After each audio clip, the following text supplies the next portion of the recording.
Hello, everyone. I, as Oscar introduced, my name is Seoungryeol Kim. You can call me Mark. And I was born in North Korea and escaped there twice, and then finally came to South Korea in 2004. And but I'm still I've been in South Korea 15 years now, but I'm still don't really know a lot of South Korean culture and politics, economy because of almost 70 years of separation. So we are same Koreans, but we still have a lot of things different. And today I just want to share my experience when I was in North Korea, and then in South Korea. So this is the map here. This is my hometown, where my hometown is. It's Cheongjin City, the called Cheongjin City, and the city of well-developed steel industry and coastal city, and vibrant local market. There's big market, is we call it black market. So people these days don't trust the government because the, the the economy system in North Korea is distribution system. So government allocate food to each person every month, but that was collapsed in the early 1990s, and then people now much rely on black market, and they survive from here. And there's a lot of Chinese Koreans merchants in the city, so they bring stuffs from China and selling it to a black market, so people can access to buy Chinese products, Chinese fruits and drinks. So they're pretty much control all black market. And when I was there, I was in order to understand North Korean society, you have to understand we call it Sinbun society, which is it's really important which class you are from. So there's three classes. I was from these classes because my grandfather was landlord. But the people in this class, they can serve Kim Jong-un near Kim Jong in Pyongyang area, and then I assume that the number of population in Pyongyang in this group, 20% of population, and the second one, roughly 20% of population. The majority of population are belong these classes. So it is important because the people from here, they used to be a high rank officer, and then used to be join the party, which is workers' party, and they benefit a lot of things from government. But the people from this class and this class, during the distribution system, allocation, the amount of food also were different from depends on these classes. But these days, this majority of people, they are, as I mentioned, they rely on black market. So, and then when I was there, textbooks in schools, it's pretty much more provocative education. So first one is Kim Il-sung, the first leader, his activities during anti-Japanese colonization. And then second one is Kim Jong-il's activities during 70s. But these two books are really important for North Korean students in school. They have to learn this first, and then language and English and mathematics, physics. So the education is kind of more government designed and more ideological way. And then with the context within these books, we learned a lot of Americans, which and a lot of Koreans, Japanese, which they're number one enemy to North Koreans. But the perception I changed when I visited the United States first, like 2009. But still, these kind of books are read by students in schools. And, and after school activities, this kind of thing, we used to go rural area to help the farmers planting rice, corns, and then besides that, we had to join a group to exercise gun training and group gymnastics, and then taekwondo. I think through these kind of activities, government control young people in the country.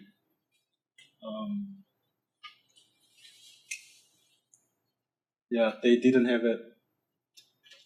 They're supposed to study at school, but the government is sending them to different places and train different way of how to show their loyalty to the government.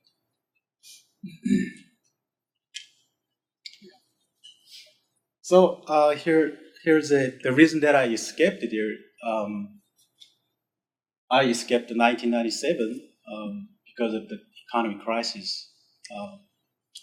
In the early 1990s, after the end of Cold War, North Korea wasn't able to get trade in any countries, especially China, Russia, and the food actually is supposed to from these countries, but it stopped, and the distribution system was collapsed. So many people were panicked. They were get a food only from government, but they stopped giving food, and then there's no way to get a food. So initially people are really panicked, and many people die in hunger, starvation. So my family couldn't survive in that situation, and then my mom decided to escape.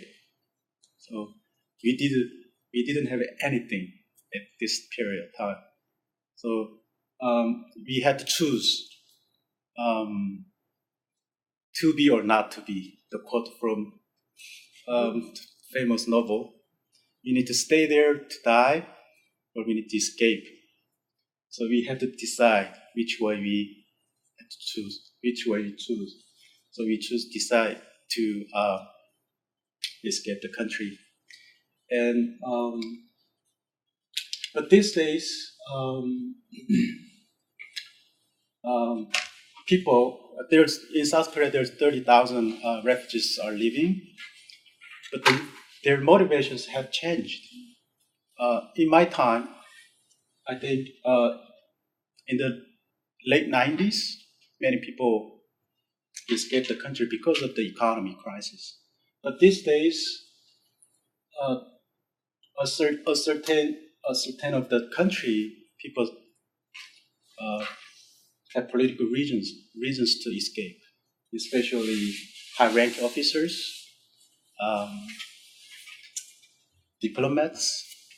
They're escaping country. And then recently, I found it interesting that young people in North Korea, their reason to escape is wander outside of the country. They wander the South Korean society because they had they can access to watch Korean movies from United States, music. So all the information come in by Chinese merchants. So they can access many information, even the information about the leaders of their country. So they decided to pursue better life instead of stay there. So, and I before I came to United States. I met one guy from Pyongyang. He knows Korean dramas more than me. He can sing Korean any songs, and I was surprised. But the other implication of this escaping the country is act of resistance the government, act of I don't like the regime, I don't like the government, I don't like the Kim Jong-un, so they escape the country because there's no any way to express their opinion, their criticism to the government. So it's the way of how can I just the opposite the government. So after we decided to escape, this is a border between China and North Korea, and this is a river called Tumon River, and my mother bribed the guard in this side, North Korean side, and then he allowed us to cross the border in 1997. That was March.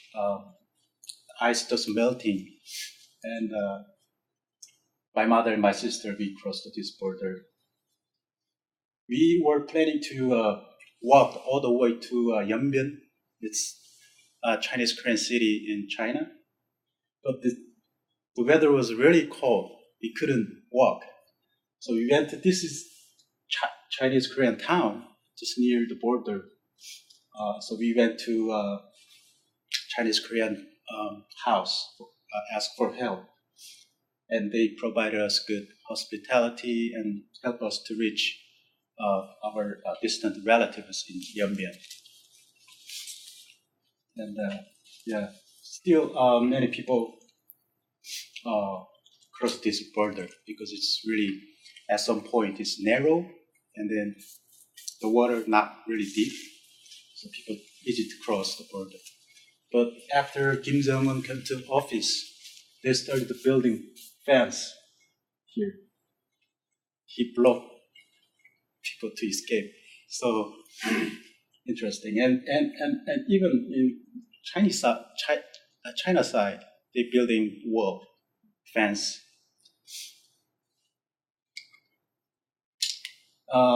Once you got to China, it's really difficult as a illegal migrants. It is dangerous to expose yourself to police. Once you got caught, you have to send back to North Korea. I didn't think that would happen to our family, but unfortunately, we arrested after lived in China 3 years because my mom had to marry with a Chinese guy for me and my sister's education. But sorry, Chinese folks are here, but because of the different culture, language, the relationship between my mother and the Chinese guy wasn't really good, and they had a lot of fights. And eventually, the Chinese guy reported us to the bureau from North Korea. And I still remember I was 15 and I was working in a Chinese company. I was working, and then suddenly Chinese police came in and they arrested me. And then I saw the guy just follow behind the police. So I was, wow. And I know I knew if we was sent to North Korea, what's the outcome, what's the result? Because when I was 10, I saw a lot of public execution. That most people or died because of their escape. Their They just escape the country and then get the food and return the country.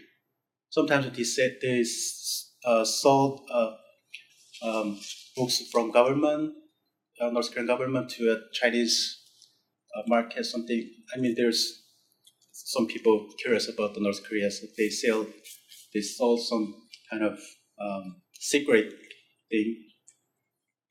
But basically, they tried to survive under the economic crisis, but they got caught and they killed. So after we got caught, and then my mother and my sister, we sent back to North Korea. So once we got to North Korea, and we put in a labor camp, and then we worked every day. We woke up 6 a.m. and then work until 8 p.m. Only one meal. And this is the bridge. This is China side, and then the other side is the city called Siniju, is North Korean side. So we were handed over the middle of the bridge, and then we back to North Korea.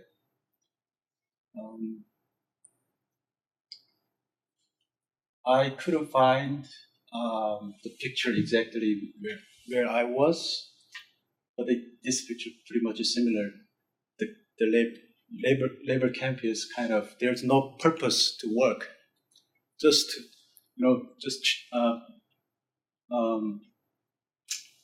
move big heavy rocks to another place, and then heavy trees move around. If there's no any intention, no purpose to do that. They're just force us to do that. So it was really for me difficult, and then it was the turning point for me to think about my government again. The government I used to love, I used to respect all the leaders, but at that point, the government was evil to me. How the government treated its people like that? It's kind of animal. They treat like us animal. We fled from country because of economic crisis. They did do that. I mean, the government did not do anything, during the economic crisis. So I started thinking about my government, and then in the camp, I decided, I promised myself, if I had chance to escape this camp, I'll be gone to another country, and never return to this country. So it was difficult. Okay, then after 3 months, we were released by government because of, in 2000, there was a summit between Kim Jong-il and then Kim Dae-jung, a previous South Korean president, in Pyongyang. Because of that meeting, Kim Jong-il make an order to release those who escaped the country because of the economic crisis. So we were released, and then I went back to our hometown. Again, there's nothing to eat, no place to live, and even after 2 years, I have to go military service. There will be 10 years. So I decided to escape. But the main reason is that I had a sense of betrayal of the government. And me and my friends decided to escape. We made it China safely in August of the same year, 2000. And this map shows that how I went through to get to South Korea. So 2000, I lived in China for 4 years more. I stayed in a Chinese Korean church, and And then 2004, I decided to go to South Korea because it would more safe for me to go there. So I was Kenji here, and then after I decided to go to South Korea, me and my friends, we went to the border between Mongolia and China, and then we crossed the border, and we asked for help, Mongolian guards around the border, and they helped us to get to Ulaanbaatar. And then we went to South Korean embassy to apply refugee status, and then we flew to and the border between Mongolia and China like this. This is looks like fancy border. After cross this border, there's another fence. So we were confused. We thought this is final one, but as we walking a little bit, and then we found another one. But the area is kind of tricky. You have to follow right direction, because if you don't follow right direction, you have to come back to China again. So we had to careful about this road, but we made it to Mongolia. These days, as I mentioned, the 30,000 refugees are living in South Korea. They went through, besides Mongolia, they went to Laos, Burma, India, and Thailand, Vietnam, and then they apply refugee status to come to South Korea. Okay, in South Korea, do I have? Yeah. South Korea is. I was surprised. South Korea is. We thought the South Korea when I was in North Korea. South Korea is one of the poorest country in the world. When I arrived, so wow, it was heaven, But 3 things I can have. I have never experienced to vote, and then after I came to South Korea, I have right to vote. I can engage in politics, and then I didn't have a bank account when I was in North Korea. There's bank, but you can deposit money, but you will never get back. So, but in South Korea, I have a bank account, and also I can have dream, right? Based on my purpose. But right, so in South Korea, I know nothing. First time I arrived to South Korea, even how to take a subway, I did not know how to take a subway, and I didn't know how to open an account, bank account. I had to learn everything from the bottom. So during that, first defectors arrived at Seoul, and then they have to go through a investigation process by government, and they had to stay in one facility called Hana-won. Government educate them how to resettle in South Korean society. So when I was in that facility, I decided to go to college, go to university. So basically, people arrived in that facility. People have to decide which kind of life they want to live in South Korean society. But besides all the positive things, we have to face all kinds of obstacles, discriminations to overcome, because the difference of culture and the way of communication, and also both countries, people have been taught each society that kind of negative way. So people have negative perception on each other. So you have to overcome these things. First obstacles, language. We are the same. We are Korean. We are communicating Korean language, but in South Korea, in any conversation, people using Konglish. It's combined Korean and English, but I couldn't understand. I had to ask, what is that? What does it mean? But after I learned English from ABCD when when I came to South Korea. So I learned English, and then I understand this Konglish. So it's still this kind of, people newly arrived in South Korea, they struggle with these barriers. They don't understand it. Even without knowing these words, you can't even communicate. So,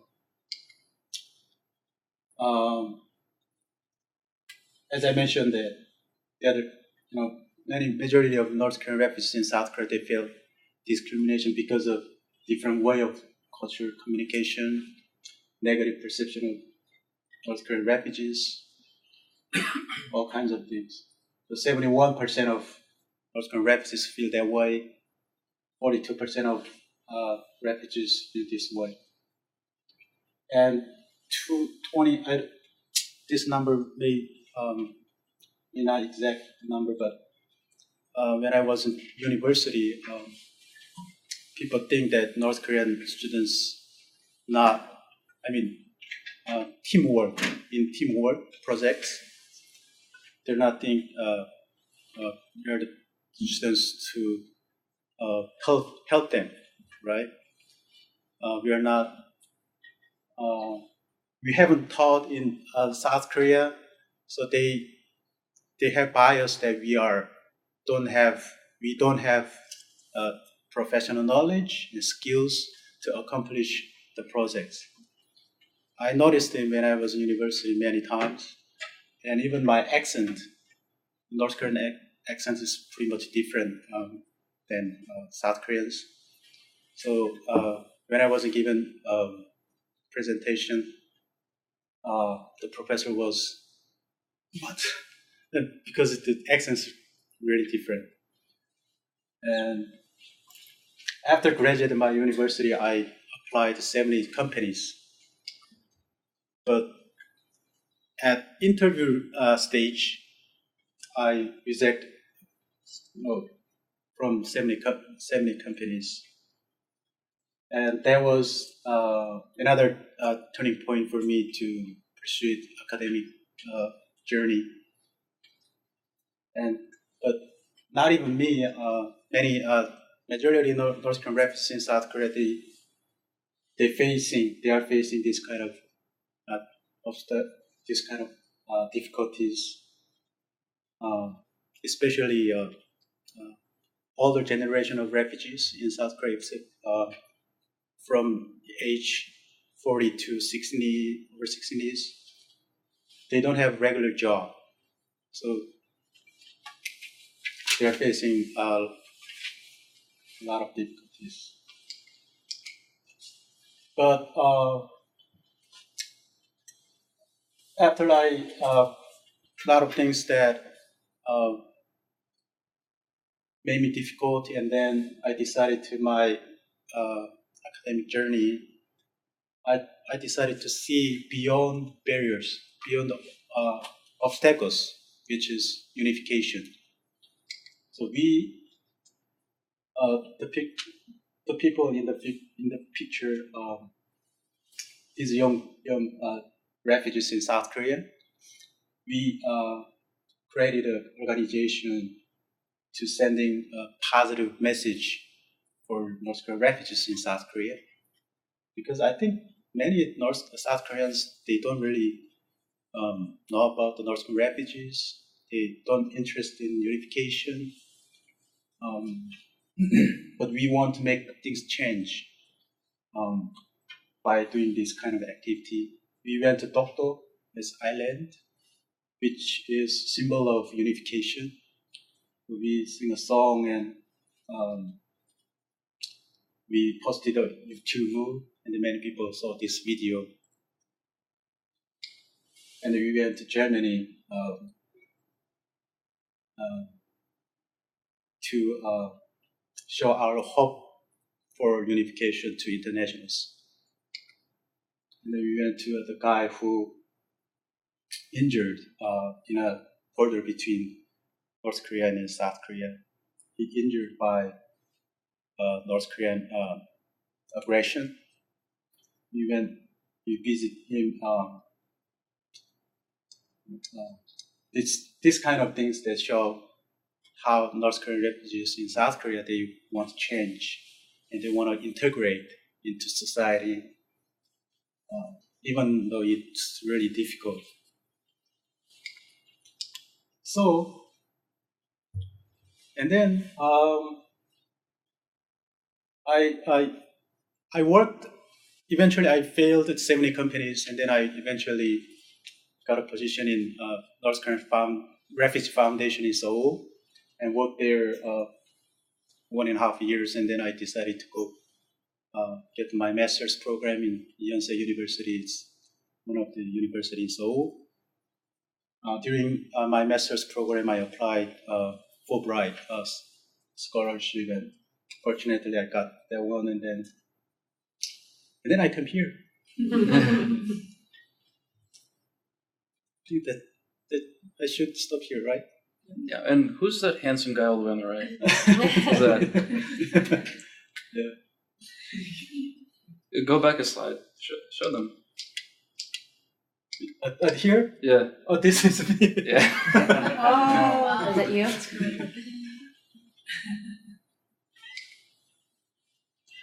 That's fine.